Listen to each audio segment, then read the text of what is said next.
Okay, great. So yeah, Damon and I coordinated our talks. My name's Kristen Thyng, and I'm interested in color maps. And so this is kind of this is an interest of mine. I've been doing some research on it so that I could do this. And I don't consider myself an expert so much as an enthusiast. So I welcome input from everybody else. I just want to share what I've learned. And basically, the point of this talk is to apply what I've learned to the Matplotlib color maps to try to understand which ones are doing a better job from a specific perspective than others.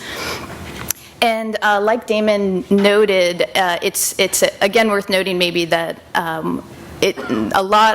what color map is maybe truly best for your situation depends on a lot of things, including intuition and knowledge about the data.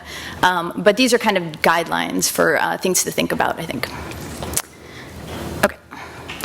So I'm going to talk about color, the 3D color in the color space called, I don't know how you say it, but CIE lab or C-lab or something. So the way that this color space is set up is lightness is basically the value from black to white is L or L star, and so that's indicated here. And then the other two dimensions are going between opposing colors, so red to green and yellow to blue. And a fair amount of research has shown that people perceive form information, like Damon was talking about, well, by this dimension here, which I'll try to call lightness. But if I say anything similar to that, that's what I mean. Okay. So basically, what I'm going to do now here is go through the Matplotlib color maps and look at this parameter or this this variable for the different color maps. And what we're looking for is monotonically increasing values of lightness. So I'm kind of assuming here, well, with the exception of the divergent color maps, we can talk about those slightly separately. But what we're looking for here is how we have information that maybe in general as scientists, at least this was what comes up for me in geosciences a lot, you have information kind of spanning in some regard, you're spanning some, I don't know, 0 to 100 or something. And so you would like that information represented well by your color map. This is the kind of this side I'm coming from when I'm thinking here. So I'm just going through the first two sets of color maps, this two sequential that you find when you look up the Matplotlib gallery. I kind of tried to stay consistent with this because this is what I always Google when I look for the color maps. So here I've put the sequential, that first set. So this first set here is on the top here, and then the others are on the bottom. And I'm showing that value, that parameter L star, along the y-axis for each of the color maps across here, and then they're just kind of spaced across here. And you can see the color map based on how I've colored it. So what I'd like to point out here is the top. You see like really nice, well-behaved color maps, basically. So this is the kind of thing I'm looking for. They have different functional relationships with L star, but so this first one is linear. Some are a little more curved. They span different amounts of from 0 to 100, but they're all like kind of well-behaved. And so there's a lot more detail you can go into, but these are at least in the right direction for sure. These are all, I believe, kind of ported over from MATLAB. That's kind of the idea, I think. I recognize them from my MATLAB days. And some of them are decent. Some are, this one, you know, these are pretty decent. Some of them are okay, but then they have this weird kink at the top. Or sometimes in the middle, and these sorts of behaviors are going to stretch your information you're trying to plot accordingly. Or hide it. In the case of green, like what Damon was showing, green will hide that, and it has a kink like that, basically. You'll see in a minute. This one, you know, is just kind of all over the place, and some of these are kind of weird here, but then I'm going to go through the next three sets of color maps from Matplotlib. So let's start with diverging on the top. And the way I think about diverging color maps is you have something that you know something about your data that you're trying to represent, and you know there's some critical value that you're interested in knowing, like a negative from there, positive from there, sort of behavior. So what we're looking for here is symmetry on each side of the color map, and again going and increasing monotonically on one side and then decreasing monotonically on the other side in this parameter. So some, they all I think look okay, or at least some decent level. This one I think stands out as being like particularly not good. So I guess I'm ignoring 1/2, aren't I? Is this better? Maybe I'll do this. Okay. Sorry about that. So this one stands out as bad, I think, in particular. It's very pointy at the top, as is this one over here. It has these big kinks. A number of them have different, you know, the endpoints aren't the same. So I think this is bad. You can imagine then you're going to perceive information here at this side of the color map differently than this over here. On the other hand, this color map is quite nice, very symmetric. I think someone put a lot of effort into this one I saw online. And some of these others are somewhere in the middle.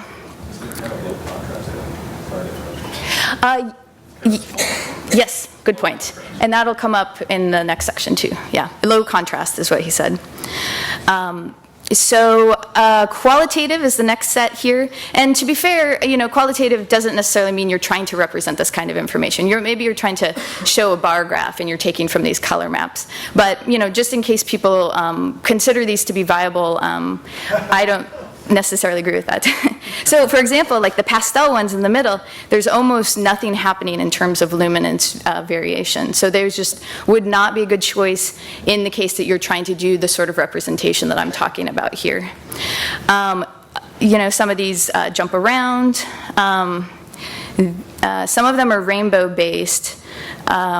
Jet is actually down here, down in miscellaneous. So this is sort of shows what the problem is fundamentally. So the luminance or the lightness for jet, you know, goes down, up, and then you have this kind of dip here in green. That's why green again is like that is kind of weird, and then goes down. So this is not the sort of behavior we want.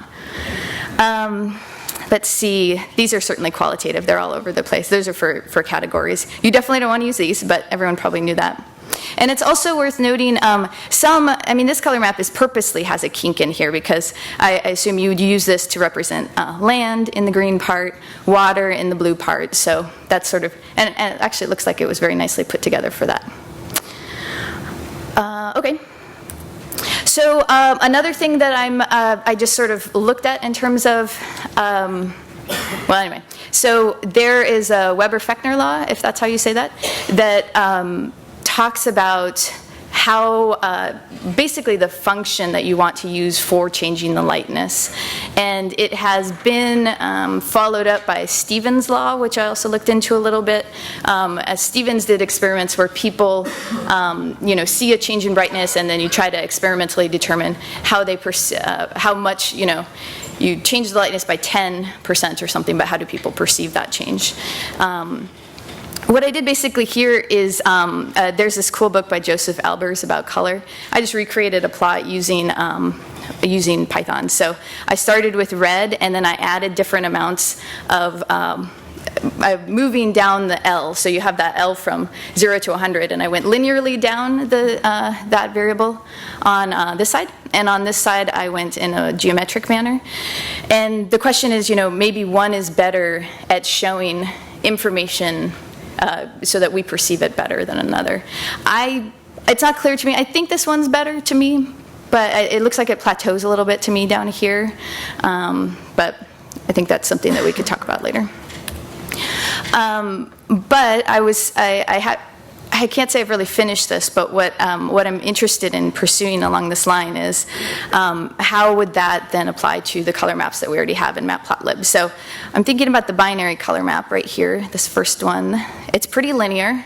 So I did the same sort of plot, except this time I was stepping through the indices in the color map, saying it's approximately linear, and then I'm going to step linearly through the indices in the color map, and you get this in the same manner as that previous plot that I was showing. You get this this sort of stepping. On the other hand, if you go through geometrically, you get this on the right.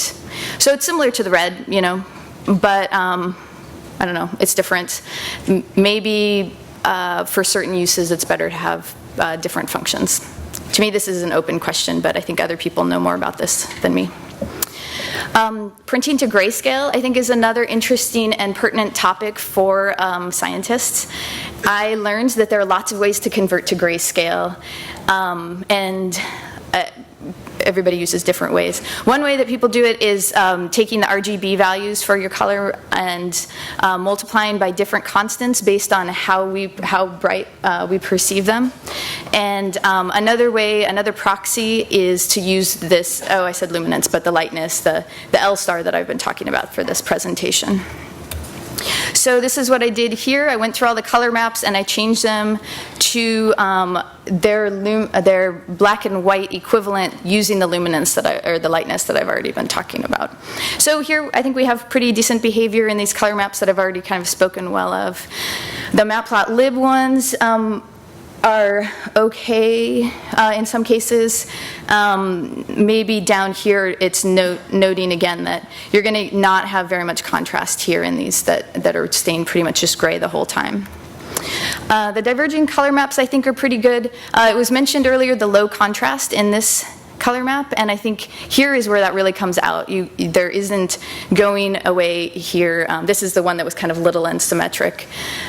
This probably wouldn't print great to grayscale, but I suspect if we could just stretch it out further along the L axis, then that would do a better job. The qualitative are all over the place here. So this is where it's really going to come into a problem if you want to use a color map like this and then have people be able to print it out on their printer down the road and still understand what you're talking about. And let me just point out jet here. So as you would have guessed based on everything we've said, you know, sure enough, it's light in the middle but dark on both ends. So who knows which end of the color map you're on if you print it out in black and white. And I just want to go address color blindness too for Damon and his dad and everybody else. So 2%, we have these two main problems. There are some other ones, but these capture most of the people who have color blindness problems. About 8% of the male population will have some form of these red-green problems. And this is what how the colors change according to that. So as you might have guessed, I went through the color maps and did kind of the same thing. There's some nice tools online for looking at how colorblind people with different problems might see these color maps. Again, the basic sequential ones do a good job. They're not the color that maybe you intended, but they're at least going from lighter to darker, which is the point. This one, winter, in this particular case, is pretty much just solid blue, so that is, again, a bad choice for several reasons.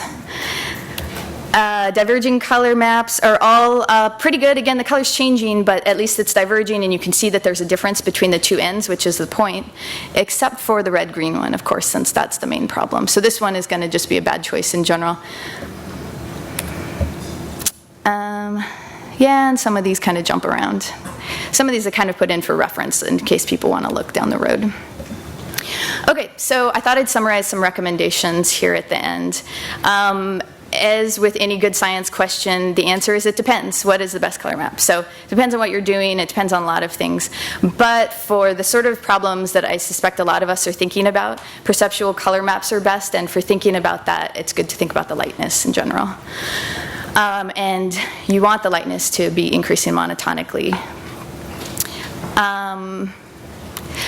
So here, for this note here, so there are theories about what the best functional relationship for lightness is, but it's not clear to me what is best. I think it's something that I would like to look into more.